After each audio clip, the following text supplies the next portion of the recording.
Assalamualaikum warahmatullahi wabarakatuh. Hamidan lillah wa musalliyan musalliman ala Rasulillah Sayyidina Muhammad ibn Abdillah wa ala alihi wa sahbihi wa man walah amma ba'du. Para pemirsa, para pengikut dan para pecinta channel YouTube MZT Padang Raya. Alhamdulillah kita masuk pada pembahasan fikih munakahat di dalam bab yang menerangkan tentang hukum-hukum memberikan nafkah kepada kerabat, hukum-hukum memberikan nafkah kepada istri, anak, demikian juga kepada para budak, demikian juga kepada hewan-hewan yang selama ini barangkali ada yang kita piara di rumah kita masing-masing. Bagaimanakah hukum memberikan nafkah kepada mereka semuanya? Dibahas pada keterangan kitab Fathul Qorib, disinggung oleh beliau Syekh Al-Qadhi Abu Syuja' Al-Asfahani dan juga Syekh Muhammad bin Qasim Al-Ghazi. Dalam hal ini beliau menyatakan Bismillahirrahmanirrahim, faslun fi ahkami nafaqatil aqarib. Fasal menerangkan tentang hukum-hukum memberikan nafkah kepada kerabat. Wa fi ba'di nusakhil matni ta'khiru hadzal fasli 'anil ladzi ba'dahu. Di dalam beberapa naskah kitab Ghayatul Taqrib, bab ini atau fasal pembahasan tentang nafkah ini baru ada disebutkan setelah sebelum fasal berikutnya, yaitu fasal tentang hadonah, fasal tentang membesarkan atau mendidik dan merawat anak. Jadi fasalnya itu merawat anak terlebih dahulu, baru kemudian di fasal yang terakhir dari fikih munakahat yaitu fasal tentang hukum memberikan nafkah kepada kerabat. Namun di dalam cetakan atau nuskho yang kita pegang sekarang ini dan banyak beredar di tengah-tengah para santri, bahwa fasal tentang nafkah itu didahulukan dibandingkan fasal tentang masalah hadonah. Kata-kata nafkah itu sendiri diterangkan di sini, wan nafaqatu ma'khuzatun minal infaqi. Kata-kata nafkah ini sebenarnya diambil dari kata-kata infak.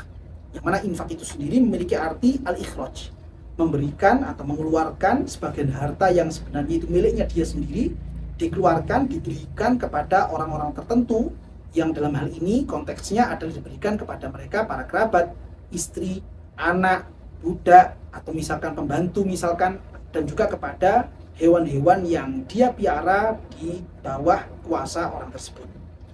Wala yusta'malu illa fil khair.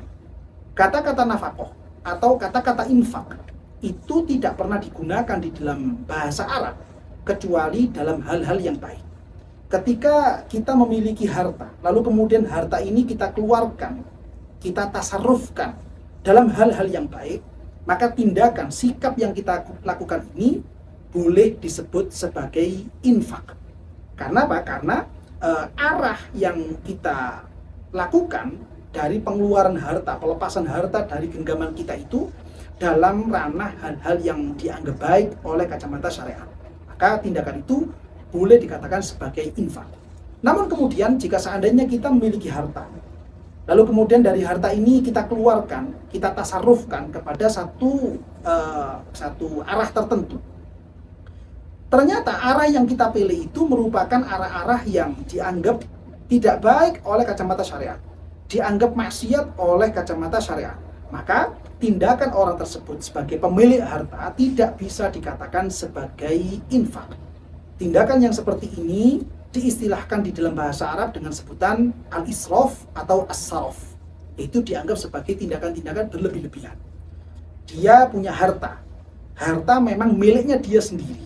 Lalu kemudian ketika dia punya harta, dia merasa punya uang, dia punya beberapa kelebihan, dia gunakan uang ini untuk membelanjakan hal-hal yang diharamkan oleh Allah Subhanahu wa taala. Dia gunakan untuk berjudi, dia gunakan untuk membeli minuman-minuman keras, dia gunakan untuk hal-hal yang dianggap maksiat kepada Allah Subhanahu wa taala. Maka tindakan yang dia lakukan tidak bisa dikatakan sebagai infak, namun tindakan itu diistilahkan dengan sebutan israf atau bahasa lainnya adalah saraf, yaitu dianggap sebagai tindakan berlebih-lebihan. Dan tindakan berlebih-lebihan seperti ini memiliki konsekuensi, yaitu masuk dalam kategori tindakan-tindakan tabdzir. Sedangkan di dalam ayat suci Al-Quran, Allah Subhanahu wa taala telah memberikan peringatan kepada kita semuanya bahwa orang-orang yang dia itu gemar melakukan perbuatan tabdzir, membazirkan hartanya sendiri, orang-orang seperti ini dalam kondisi atau dalam keadaan sebagai orang-orang yang mendapatkan kuasa, mendapatkan sultanah dari setan yang dilaknat oleh Allah Subhanahu wa taala. Orang-orang seperti ini dalam kuasanya atau dalam genggaman pengaruhnya syaitonil jin. Dan kita tentunya tidak mau, tidak ingin kalau kondisi hidup kita itu di dalam pengaruhnya makhluk yang telah dilaknat oleh Allah Subhanahu wa taala. Oleh karena itu penting bagi kita semuanya berupaya ketika kita itu memiliki harta, bagaimana caranya harta ini bisa kita tasarrufkan, bisa kita gunakan dalam hal-hal yang baik. Ketika kita gunakan dalam hal-hal yang baik, maka nominal berapapun itu tidak akan dianggap sebagai perbuatan berlebih-lebihan.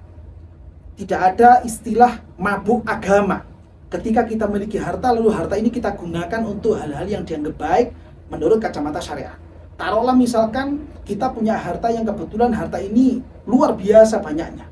Lalu kita melihat ada masjid atau ada musola atau ada pondok pesantren yang dalam keadaan masih tahap pembangunan.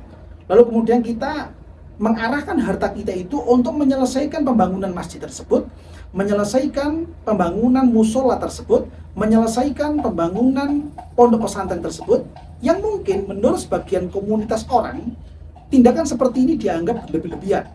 Tindakan seperti ini dianggap sebagai tindakan mabuk beragama. Ini menurut pemikiran komunitas tersebut. Ini menurut pemikiran orang-orang yang mereka dangkal dalam pengetahuan ilmunya Allah Subhanahu wa taala, dangkal di dalam pengetahuan ilmu Gusti Kanjeng Nabi Muhammad sallallahu alaihi wasallam.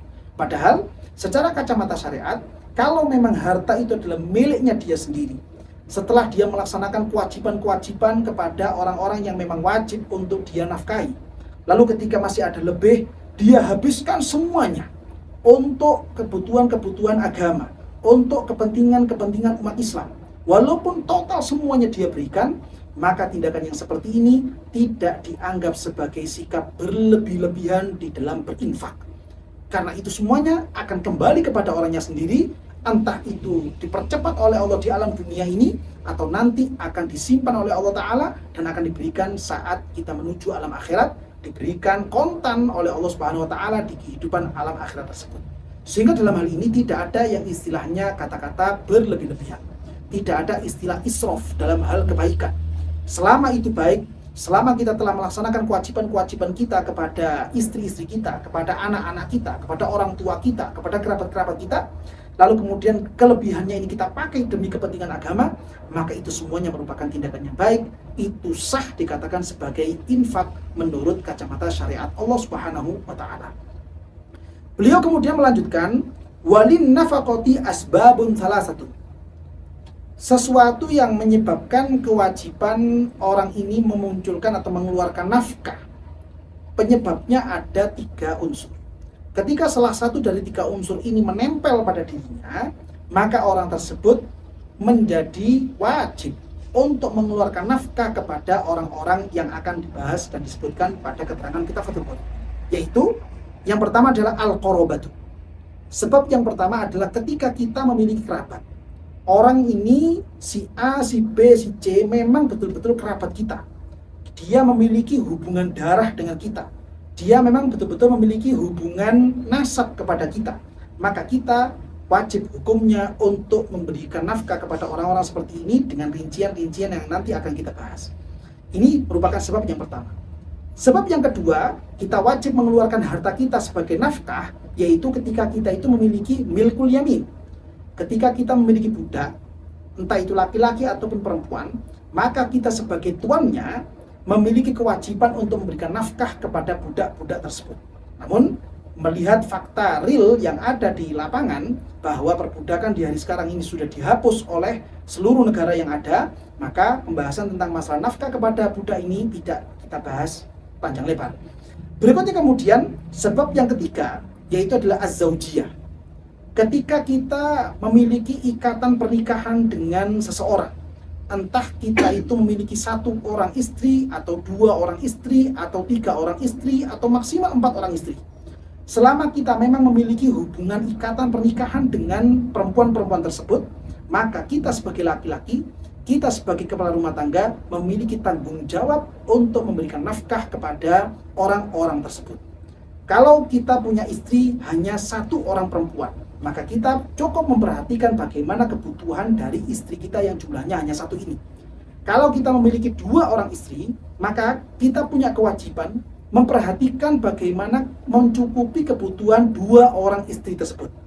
Kalau kita memiliki 3 orang istri, maka kita memiliki tanggung jawab untuk memperhatikan mencukupi kebutuhan mereka bertiga.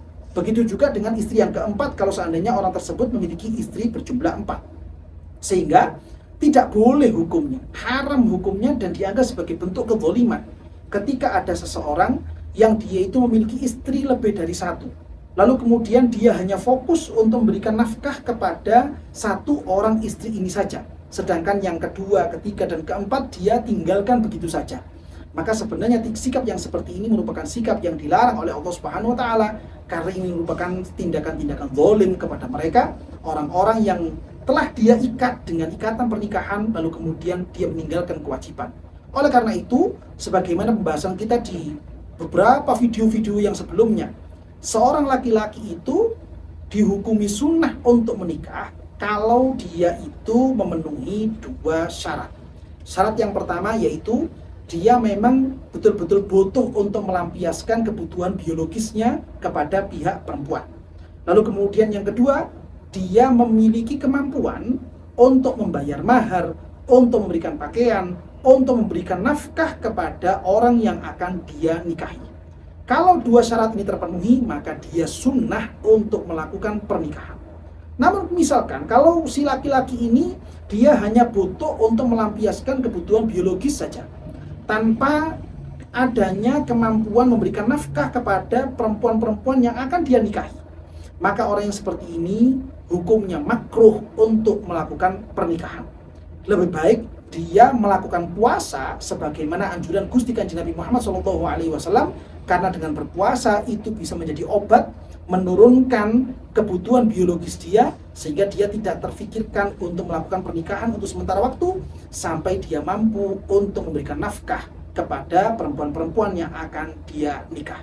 Oleh karena itu, hukum pernikahan yang seperti ini, yang anak bisa jadi hukumnya sunnah, bisa jadi hukumnya itu makruh, bisa jadi hukumnya nanti wajib, bisa jadi hukumnya sunnah, itu berlaku bukan hanya pada pernikahan yang pertama saja. Seandainya dia sudah punya istri dan akan melakukan pernikahan yang kedua, untuk memiliki istri yang kedua, hukum pernikahan juga sama seperti itu. Kalau seandainya si suami ini memang butuh untuk melampiaskan kebutuhan biologisnya kepada perempuan yang kedua, dan memang dia itu punya kemampuan untuk membayar mahar, punya kemampuan untuk memberikan nafkah kepada istri yang kedua, maka dia sunnah untuk melakukan pernikahan untuk kedua kalinya. Demikian juga seandainya dia sudah punya 2 orang istri, lalu kemudian dia muncul keinginan untuk menikah dengan istri yang ketiga. Kalau memang dia itu merasa butuh melampiaskan kebutuhan biologis kepada perempuan yang ketiga, dan memang dia itu memiliki kemampuan memberikan nafkah, mahar kepada perempuan yang ketiga ini, maka dia sunnah untuk menikah dengan perempuan yang ketiga. Begitu juga dengan pernikahan yang keempat. Namun kalau seandainya dia hanya sebatas ingin melampiaskan kebutuhan biologisnya dia kepada perempuan kedua, ketiga, ataupun yang keempat, namun di sisi yang lain dia tidak memiliki kemampuan untuk memberikan nafkah kepada perempuan kedua, tidak memiliki kemampuan untuk memberikan nafkah kepada perempuan yang ketiga, tidak memiliki kemampuan untuk memberikan nafkah kepada perempuan yang keempat, maka orang yang seperti ini, suami yang seperti ini, makruh hukumnya untuk melakukan pernikahan kedua, ketiga, atau yang keempat. Sehingga dari sini kita menjadi paham bahwa yang namanya poligami, hukum berpoligami itu sebenarnya sama seperti pernikahan yang pertama, bisa jadi hukumnya adalah sunnah, bisa jadi hukumnya adalah makruh, bisa jadi hukumnya wajib, bahkan bisa jadi hukumnya justru menjadi haram karena bisa berdampak memunculkan kerusakan pada rumah tangga yang telah dia bangun di awal mulanya. Nah, inilah kiranya pembahasan yang bisa kita bahas pada kesempatan kali ini. Mudah-mudahan apa yang kita bahas ini bisa memberikan kegamblangan kepada kita semuanya, dan mudah-mudahan kita semua, keluarga kita senantiasa diberikan kekuatan oleh Allah Ta'ala untuk bisa mengamalkan ilmu-ilmunya, sehingga kita, keluarga kita, anak-anak kita betul-betul bisa menjadi orang-orang yang mendapatkan ridho dari Allah Subhanahu wa Ta'ala dan juga ridho dari Gusti Kanjeng Nabi Muhammad SAW. Amin ya rabbal alamin.